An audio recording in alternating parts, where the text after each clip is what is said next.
এইভাবে বহুকাল অতীত হয়ে ভগবান মধুসূদন কাঠের মধ্যে আগুন যেমনভাবে প্রকাশিত হয় সেইভাবে কর্দম ঋষির বীর্য আশ্রয় করে দেবহূতির গর্ভে পুত্ররূপে জন্মগ্রহণ করলেন।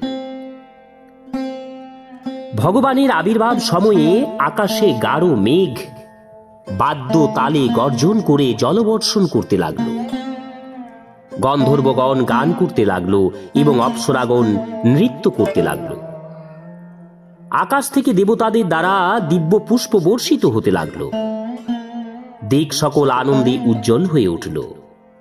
জলাশয়ের জল নির্মল হয়ে আরো সকল জীব প্রসন্ন হল। এমন সময় সরস্বতী নদী পরিবেষ্টিত কর্দম মুনির আশ্রমে মরীচি প্রভৃতি মুনিদের সাথে শ্রী ব্রহ্মা এসে উপস্থিত হলেন।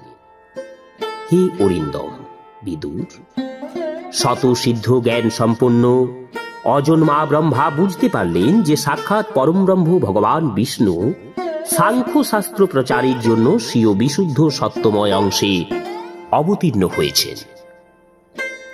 অনন্তর ভগবানের অভিলষিত কর্মের অকপট চিত্তে অনুমোদন এবং প্রশংসা করে ব্রহ্মা প্রসন্ন চিত্তে কর্দম মুনিকে এই কথা বললেন। ব্রহ্মা বললেন, হে প্রিয় কর্দম, তুমি মানব অর্থাৎ অপরকে সম্মান দানকারী। তুমি আমার প্রতি যথেষ্ট সম্মান প্রদর্শন করে আমার যে আদেশ পালন করলে, এতে প্রকৃতই আমার পূজা সমাধা হল। পিতার প্রতি পুত্রের সব থেকে শ্রেষ্ঠ সেবা হল শ্রদ্ধার সাথে পিতার আদেশ পালন করা। হে বৎস, তুমি মার্জিত। তোমার এই সুন্দরী কন্যাগণ বংশ বিস্তারের দ্বারা এই সৃষ্টিকে নানা প্রকারে বর্ধিত করবে।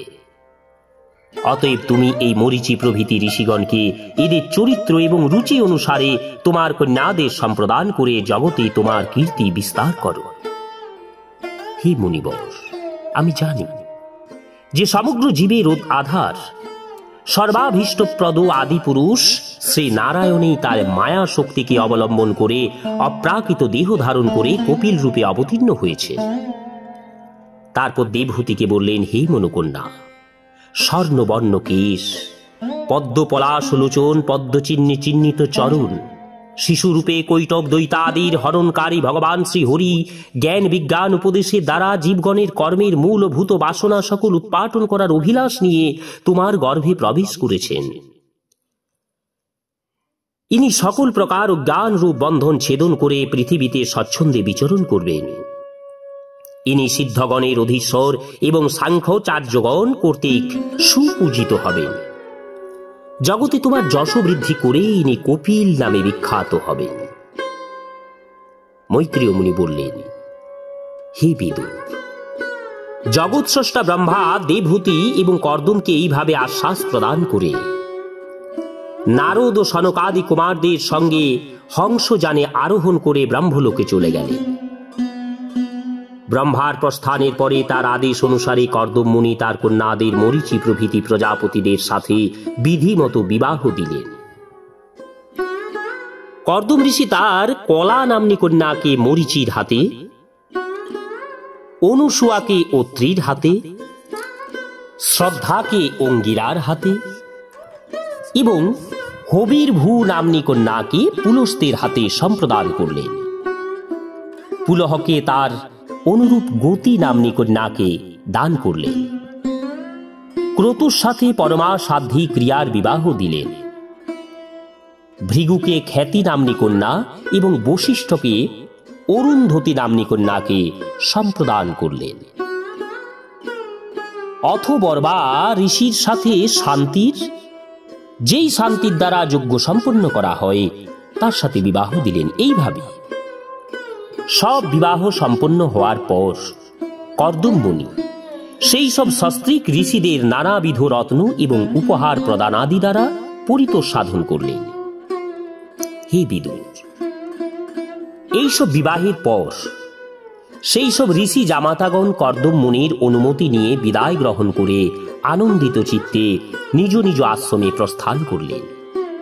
এদিকে সাক্ষাৎ দেবাদিদেব শ্রীহরি তার গৃহে অবতীর্ণ হয়েছেন বুঝতে পেরে কর্দম ঋষি একান্তে তাকে প্রণাম করে বলতে লাগলেন, আহা, এই সংসারে নিজ নিজ পাপকর্মের ফলে দুঃখগ্রস্ত জীবগণের প্রতি দেবতাগণ দীর্ঘ আরাধনার পর প্রসন্ন হন,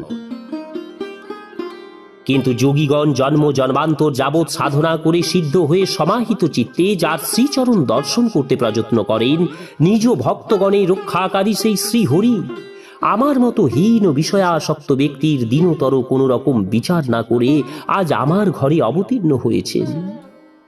প্রভু, তুমি ভক্তদের সম্মান বৃদ্ধি করে থাকো। তুমি নিজ সত্য পালনের জন্য এবং সাংখ্য যোগ প্রচার করার জন্য আমার ঘরে এসেছ। হে ভগবান, তুমি প্রাকৃত রূপের ঊর্ধ্বে। তোমার যেসব চতুর্ভুজাদি অলৌকিক রূপ, এসব তোমারই যোগ্য, তথা যেসব মনুষ্য সদৃশ রূপ তোমার ভক্তগণের ভালো লাগে, তাও তোমার রুচিকর মনে হয়। সাধকগণ তত্ত্বজ্ঞান লাভের ইচ্ছায় সর্বদাই তোমার পাদপীঠ বন্দনা করেন। ঐশ্বর্য, বৈরাগ্য, যশ, জ্ঞান, বীর্য এবং শ্রী, এই সরৈশ্বর্যে তুমি পরিপূর্ণ। আমি তোমার শরণ গ্রহণ করলাম। হে ভগবান, তুমি পরম ব্রহ্ম, সর্বশক্তি তোমার অধীন। প্রকৃতি, পুরুষ, মহতত্ত্ব, কাল, ত্রিবিধ অহংকার, সমস্ত লোক এবং লোকপাল রূপে তুমি প্রকটিত। সর্বজ্ঞ পরমাত্মা তুমি এই বিশ্ব প্রাপঞ্চকে চৈতন্য শক্তি দ্বারা নিজের মধ্যে লীন করে রাখো। সুতরাং এই সব কিছুর ওপরেও তুমি আছো। আমি কপিল রূপী ভগবানের আশ্রয় নিলাম। হে প্রভু, তোমার কৃপায় আমি ঋণত্রয় থেকে মুক্ত এবং পূর্ণ মনোরথ হয়েছি। আমি এবারের সন্ন্যাসাশ্রম গ্রহণ করে তোমার চিন্তা করতে করতে সমস্ত দৈন্য থেকে মুক্ত হয়ে ভূমণ্ডলে বিচরণ করব। তুমি সকলের অধিপতি। তোমার কাছে আমি এই অনুমতি প্রার্থনা করছি। শ্রী ভগবান বললেন, হে মুনিবর, বৈদিক এবং লৌকিক সমস্ত প্রকার কর্মে আমার বাক্যই প্রামাণ্য। তাই আমি যে তোমাকে বলেছিলাম আমি তোমার ঘরে জন্মগ্রহণ করব, সেই বাক্য সত্য প্রতিপাদন করার জন্য আমি এই অবতার শরীর গ্রহণ করেছি। এই জগতে লিঙ্গ শরীর থেকে মুক্তিকামী মুনিদের আত্মদর্শনের উপযোগী তত্ত্বাদি জ্ঞান সম্পাদনের জন্য আমার এই জন্মগ্রহণ। আত্মজ্ঞানের এই সূক্ষ্ম মার্গ বহুকাল যাবৎ লুপ্ত রয়েছে। এই পথ পুনঃপ্রবর্তিত করার জন্যই আমি এই শরীর গ্রহণ করেছি বলে জানবে। হে মুনিবর, আমি অনুমতি দিচ্ছি, তুমি স্বেচ্ছায় প্রস্থান করো এবং সমস্ত কর্ম আমাতে অর্পণ করে দুর্গয় মৃত্যুকে অতিক্রম করে মোক্ষ পদ লাভের জন্য আমার ভজনা করো।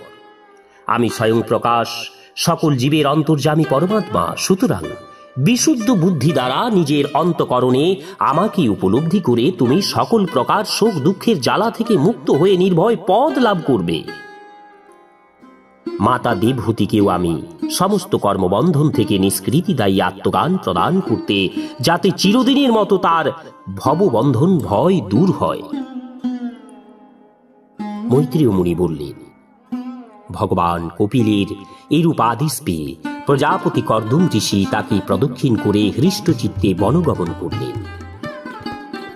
মুনি জনোচিত অহিংসাময় সন্ন্যাসাশ্রমোচিত ধর্ম পালন করে একমাত্র পরমাত্মার শরণ গ্রহণ করে অগ্নি এবং আশ্রমোচিত নির্দিষ্ট বাসস্থান ত্যাগ করে নিঃসঙ্গভাবে পৃথিবী পর্যটন করতে লাগলেন। কার্যকারণাতীত গুণত্রয় প্রকাশক এবং নির্গুণ শুধুমাত্র ঐকান্তিক ভক্তি দ্বারা যার দর্শন পাওয়া যায়, সেই পরম ব্রহ্মে তিনি তার চিত্ত সমাহিত করলেন। অহং বুদ্ধি, মমতা, সুখ দুঃখাদি দ্বন্দ্ব বুদ্ধি পরিহার করে সমদর্শী ভেদ বুদ্ধিশূন্য হয়ে সর্বভূতে ব্রহ্ম দর্শন করতে থাকলেন। তার বুদ্ধি অন্তর্মুখী এবং শান্ত হয়ে গেল। তরঙ্গহীন শান্ত সমুদ্রের মধ্যে ধীর ভাব প্রাপ্ত হলেন।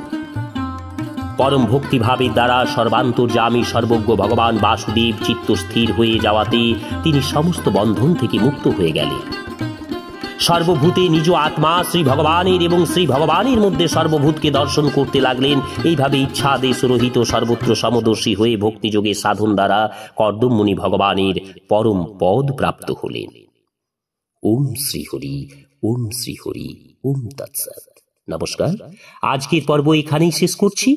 আগামী পর্বে দেবহূতির প্রশ্ন এবং কপিল কর্তৃক ভক্তিযোগের মাহাত্ম্য বর্ণন এই পর্ব নিয়ে আসব।